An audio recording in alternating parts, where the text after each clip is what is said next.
Hello BookTube, I'm here today with a tag. This tag was originally created by Megan Sue from the restricted section, and it is called the Monster Mash book tag, as you can probably guess based off of the title of this video. I've been meaning to get to this tag, but I've just been busy, and I figured, you know what, I should probably finish it before Halloween is over, because that would be really awkward if I didn't do that then. So, it's it's just a really cute, fun tag, and I'm sorry I didn't dress up. I'm not a big costume person. Imagine that this is a costume. Look. This is the costume of a pedestrian in Brooklyn in 2003, or many other modern time periods. A bystander, or yeah, you get the point. Anyways, first question. I was working in the lab late one night. What is one book that kept you up at night? And that is Girl at War by Sarah Novak. This book came out relatively recently, and it is I don't have it here because I got it from the library, but this is a wonderful book that really explores what it's like to grow up in a war-torn country, and it's really brilliant. I really loved it, and the thing is that this book, it's not necessarily like a gripping page-turner, like a thriller or something, but I loved it because you get so attached to the protagonist and her journey, and her wanting to find peace and reconciliation, and so because that it goes really quickly. So yeah, I realize that I don't read a lot of like horror books or anything, so I'm not the best person for this tag, but I'm gonna answer the questions anyway, even though my answers might not be super entertaining. Question 2. My eyes beheld an eerie sight. What's the weirdest or creepiest shit you've ever read in a book? Now, I have read creepier things than this, but I will have to go with something I read in the Cider House Rules by John Irving. In this, Homer, he's in love with this girl, and he lives at an orphanage, and the doctor performs abortions at the orphanage, and this girl comes in and she needs an abortion, and he takes a lock of her pubic hair, and it's supposed to be like this romantic thing, and eventually she finds out, and it's and she's like totally cool with it. But he like keeps it in his wallet for years, and he like snuck into the operating room to find it. Not the creepiest thing I've ever read, but definitely the creepiest thing that's ever been intended as romantic, because normally when I read creepy things, they're trying to creep you out, you know, versus this, it was just like, oh, look how much he loves her. Nah. I did not like the Cider House Rules. I also did a book review of that, and I read it with Amy over at From the Dusty Bookshelf. Why does everyone love John Irving? No, he's so overrated. Ugh. I'm not going to read any more of his books because that was just like a waste of my time. Question 3. Got a jolt from my electrodes. Name a book that completely shocked or surprised you. And for that, I am going to have to go with A Storm of Swords by George R.R. Martin. I know every time I have a book tag, I always pick George R.R. Martin's books for books that shocked or surprised me, but he is just the king of plot twists, but in ways that don't feel like he's trying to like pull the wool out of your eyes or do something surprising, in a way that makes it seem like, oh my gosh, why did I not think of this before? Because this makes so much sense, and it turns the entire book upside down. Yeah, A Storm of Swords in particular, even more than the previous Song of Ice and Fire books. Oh my gosh, so many, like within the last 200 pages, I just couldn't stop reading, and I was reading all through the morning because I was like, no, no, that, and that, and that, and that. Particularly one that I wasn't coming, this isn't a spoiler, but if you have read it, you'll know what I'm talking about. Lady Stoneheart. I love that so much, and I wasn't expecting it at all. Okay. The guests include Wolfman, Dracula, and his son. Name a favorite monster or villain from a book. Well, again, I don't read a lot of books with monsters in them, but again, I'm gonna have to go with something from A Song of Ice and Fire or Game of Thrones, and that is Peter Baelish, or Littlefinger as he is known. Peter Baelish, he starts off, well, he was in love with Catelyn, who is Ned Stark's wife and the mother of the Stark children, and he was born with nothing, and he's very scrappy, and he's someone who you underestimate, but he will always come back again, and he is always looking out for his best interests.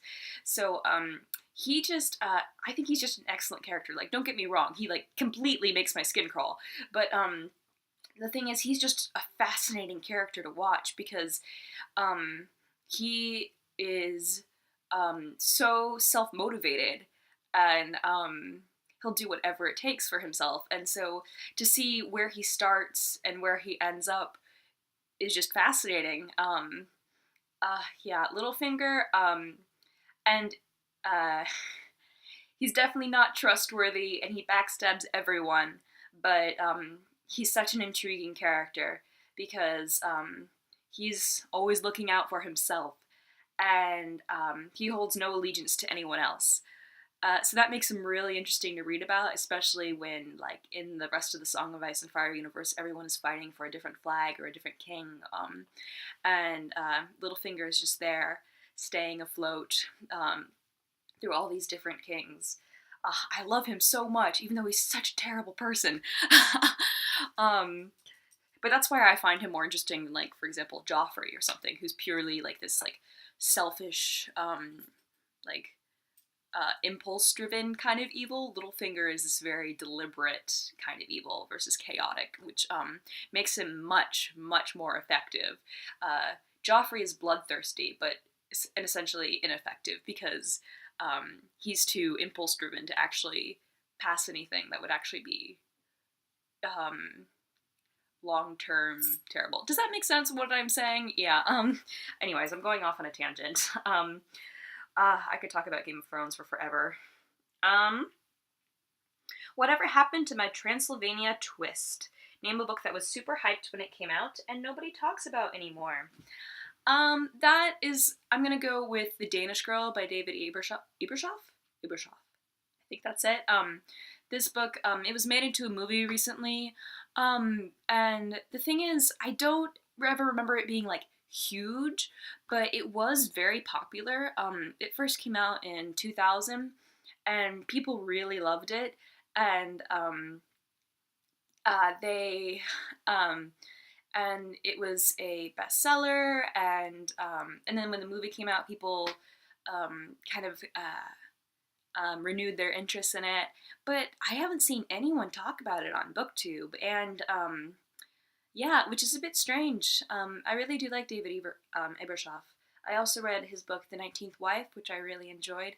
The Danish Girl is about a painter, a Danish painter who discovers that he's a transgender woman, and it's about his journey and his wife's journey as he becomes a woman, and that kind of signals, like, the end of his artistic career, but it begins the start, it sort of jump starts hers, and it's about, like, them finding ways to love each other despite him going through, like, this completely like life-changing transformation. But I haven't really seen anyone talk about it, which is kind of sad. I did quite like it, though. It's a very quiet novel. So, and again, it's not necessarily, like, an accurate description of, like, transgender people or transgender experience, because the main character has a lot of other psychological issues going on, but I still think it is an interesting character study, but it has been critiqued because it's, like, not, I would say, typical of the transgender experience. From what I've heard, I'm not transgender, so I don't know, but Let's see. Next question. Number 6, They Did the Mash. Name your favorite book that is a mashup of 2 or more genres. For this, I had to think for a bit because normally when books try to like spread multiple genres, I don't think it goes really well. Like there's and I normally think they just end up failing on every account. Like particular The most obvious example that comes to mind is like dystopian YA, which I like have completely detested. Divergent. I wasted so much of my life reading that. I didn't even read it for that long, but still, so much of my life.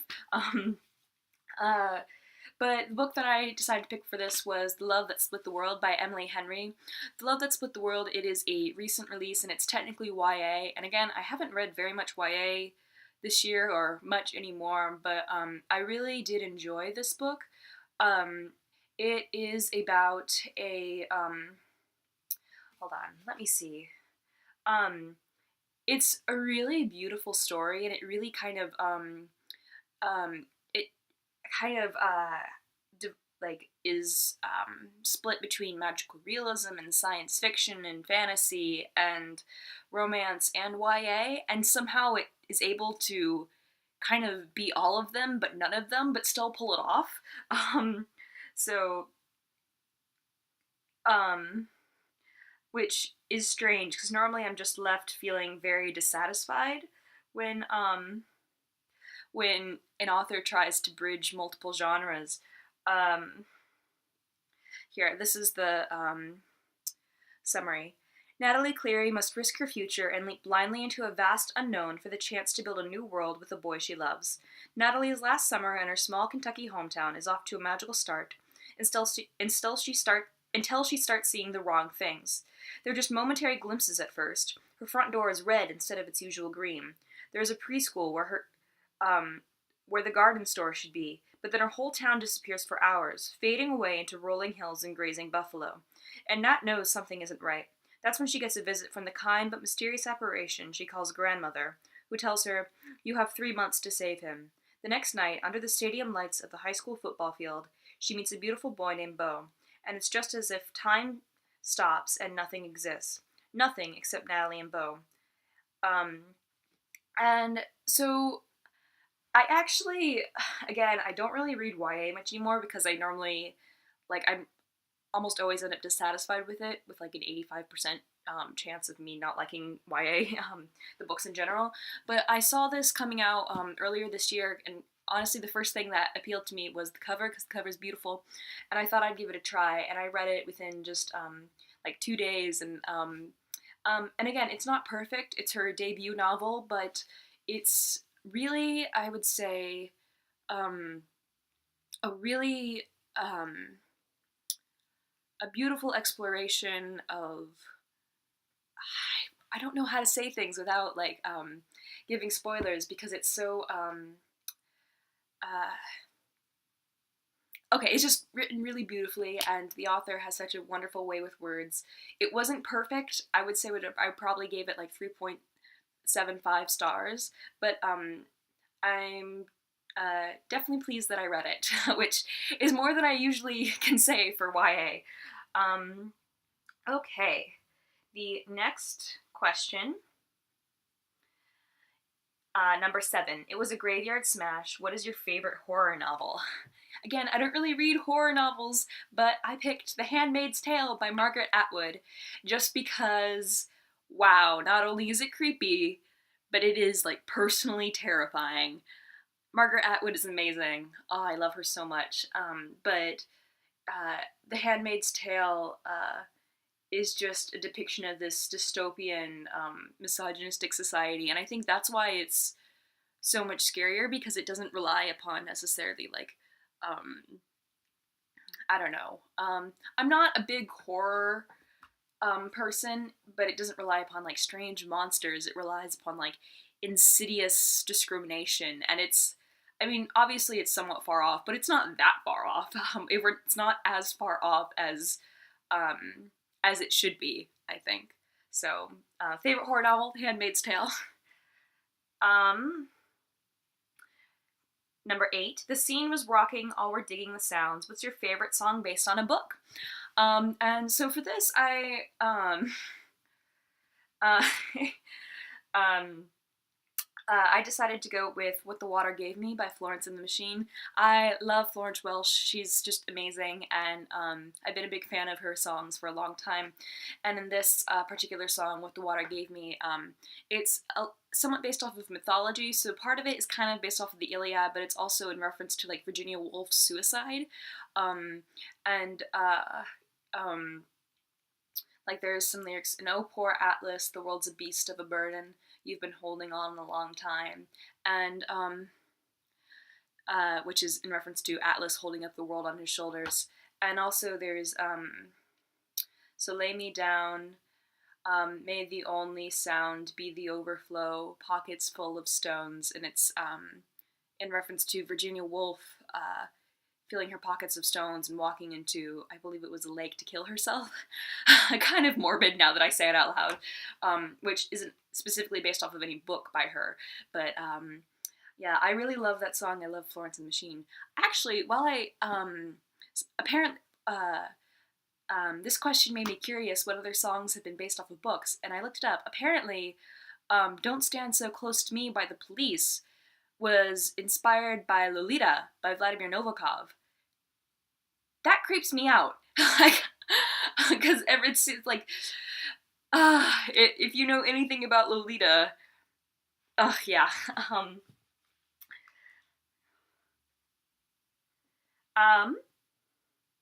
Tell them Boris sent you. What is your go-to book recommendation? And for that, I have to go with Wild Swans by Young Chang. Oh, there we go. The glare is kind of there.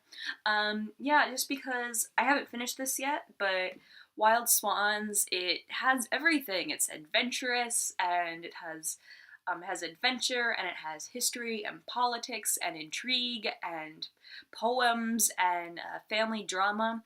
So I really think, like, for someone who kind of doesn't read outside of their like little bubble, it's really good for mostly anyone, because it's it's so easy to get into, but and it's larger than, like, people might be slightly intimidated by this. There we go, by the size, but it's fast paced, and you learn so much about Chinese politics and culture and tradition and history, but not in a way that that feels like a lecture. Again, it's so intriguing. So I definitely, my go-to book recommendation is Wild Swans by Young Chang. Like, I know it's like kind of a classic and people read it a lot, but I don't think they read it as much as they should, because it's really good. For you, the living this mash was meant to, who do you tag? I think everyone's already been tagged by this, but if you're watching this video, and you would like to be tagged, please go ahead and do it. I think so many people have been tagged by now. I think mostly everyone has, so I'm not completely sure who's left. And 11, bonus question, what's your favorite thing about Halloween? And that is easy. I love candy, because I have the taste buds of a 4-year-old. And so candy, and super cheap candy after Halloween, is always great. Plus, also, I love pumpkin flavored things, so after Halloween all the pumpkins go on sale, and then I can make pumpkin soup and those kinds of things. Alright, thank you for watching. I hope you enjoyed this tag. Again, if you would like to do it, please feel free, and thanks to the restricted section for creating such a fun tag. Alright, I shall see you all later. Bye!